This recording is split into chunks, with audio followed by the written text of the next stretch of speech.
Voici un exemple type de problème sur la portée.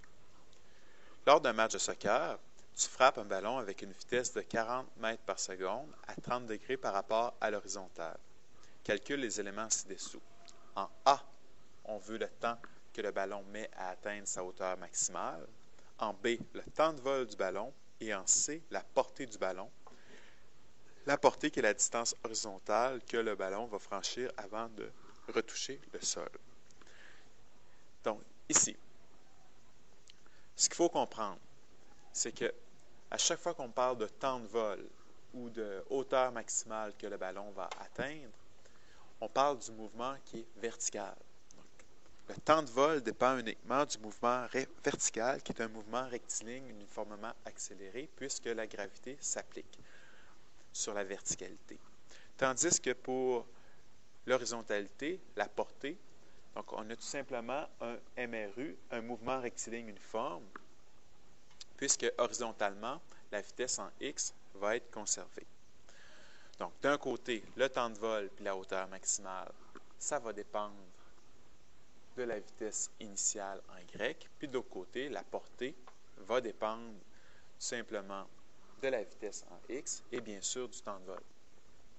Donc, si on a une vitesse en x qui est grande, puis qu'on a un temps de vol qui est grand, bien, on va pouvoir franchir horizontalement une distance qui est importante. Donc, dans la simulation qui est ici, on va voir qu'est-ce qui se passe avec l'accélération, avec la vitesse, puis ensuite avec la portée et la hauteur maximale qui va être atteinte. Donc, ici, vitesse initiale de 40 mètres par seconde, hauteur initiale de 0, le ballon est au sol au départ, un angle de 30 degrés. La première chose que je vais montrer, c'est comment l'accélération va varier tout au long du mouvement. Donc, on peut voir que l'accélération reste toujours la même, de moins 10 mètres par seconde carré, donc elle est orientée vers le bas, jusqu'à la fin du mouvement. Maintenant, si on regarde la vitesse, donc ici, nous avons le vecteur vitesse qui est 40 mètres par seconde à 30 degrés, et nous avons les composantes en x et en y. Composante en x, donc 40 fois cosinus de 30, composante en y, 40 fois sinus de 30 degrés, donc 20. Donc, là, si vous avez bien compris, la vitesse en x va toujours rester la même tout au long du mouvement, puisque nous avons en x un mouvement rectiligne uniforme. Tandis qu'en y, la vitesse va varier puisque nous avons un mouvement rectiligne uniformément accéléré. Où est-ce que l'accélération qui s'applique, c'est l'accélération gravitationnelle, moins 10 mètres par seconde carré. Donc, je vais ralentir le mouvement, qu'on puisse prendre le temps de bien visualiser ce qui se passe. Donc, au départ, la balle se dirige, elle va suivre la courbe caractéristique qui est une parabole, et on peut voir que pendant tout ce mouvement-là, la vitesse en x, Vx, reste toujours pareille de 34,6 mètres par seconde. Tandis qu'en y, on est passé de 20 mètres par seconde vers le haut à 9,2 mètres par seconde vers le haut. On continue. Donc là, graduellement, la vitesse en y diminue, diminue, diminue, diminue, diminue, diminue, diminue. Et à un moment donné, on arrive au sommet. Au sommet, exactement au sommet.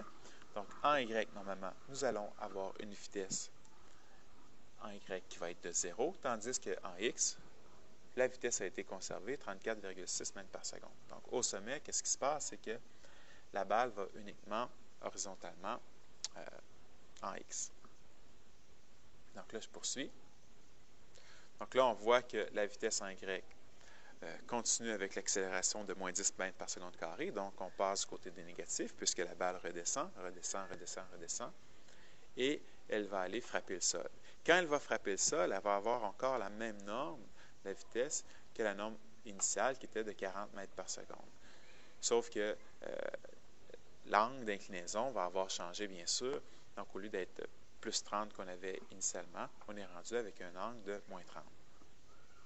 Si on regarde les coordonnées maintenant, donc qu'est-ce qui s'est passé? Nous sommes rendus maintenant au sol, donc nous avons franchi 139 mètres horizontalement. La hauteur maximale qui a été atteinte, c'est 20 mètres. Et le temps de vol, donc combien de temps a duré tout ce mouvement-là? Bien, ça a duré 4 secondes. Donc, si on veut résoudre Donc, en A, le temps que le ballon met à atteindre sa hauteur maximale. Donc là, il faut comprendre que ce qui nous intéresse, on parle de temps de vol ou d'atteindre le sommet, on regarde juste ce qui se passe verticalement. Donc, on a besoin de la vitesse verticale. On sait que nous avons un mouvement rectiligne uniformément accéléré. Donc, pour calculer la vitesse initiale en Y, tout simplement, on prend la norme de notre vitesse, 40 fois sinus de l'angle par rapport à l'horizontale, donc 40 fois sinus de 30, nous obtenons une vitesse de 20 mètres par seconde. L'accélération qui s'applique verticalement, c'est l'accélération gravitationnelle, moins 10 mètres par seconde carré. Et la vitesse au sommet en Y, toujours la même, au sommet d'une trajectoire, en Y, on a toujours 0 mètre par seconde comme vitesse. Ensuite, si on cherche le temps que ça va prendre, donc on utilise une formule pour le mouvement rectiligne uniformément accéléré, qui est celle-ci, et on remplace. Donc, nous avons 20 mètres par seconde pour vitesse initiale, plus moins 10 fois delta t. Donc, tout simplement, le temps que ça va prendre pour monter, ça va être de 2 secondes. La balle va prendre 2 secondes pour monter. Puisqu'on va redescendre au même niveau, bien, ça va prendre 2 secondes pour descendre. Donc, 2 fois 2.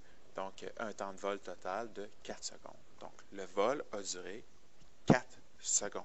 Donc, entre le moment où est-ce que la balle part et retombe au sol. Pendant ces 4 secondes-là, quelle distance horizontale va avoir été franchie? Donc, là, ça devient un problème très, très simple. Donc, ici, la portée. Donc, la portée horizontalement, ça va dépendre uniquement du temps de vol qu'on a calculé précédemment. Donc, le temps de vol qu'on doit trouver avec les Y et de la vitesse horizontale que nous avons au départ. Et on sait que nous avons un mouvement rectiligne uniforme horizontalement. Donc, pour trouver la vitesse initiale en X, qui est la vitesse qui va être maintenue tout le long en X, donc on prend la norme du vecteur fois cosinus de l'angle fois cosinus de 30. Donc, nous obtenons une vitesse horizontale de 34,6 mètres par seconde. Le temps de vol, nous l'avons calculé précédemment, c'est 4 secondes. Donc, pour un MRU, si on cherche le déplacement, donc on fait la vitesse fois le temps. Donc, ici, une vitesse de 34,6 multiplié par un temps de 4 secondes. Donc, pendant les 4 secondes, tout simplement, la balle va avoir eu le temps de franchir environ 138-139 mètres, quelque chose comme ça.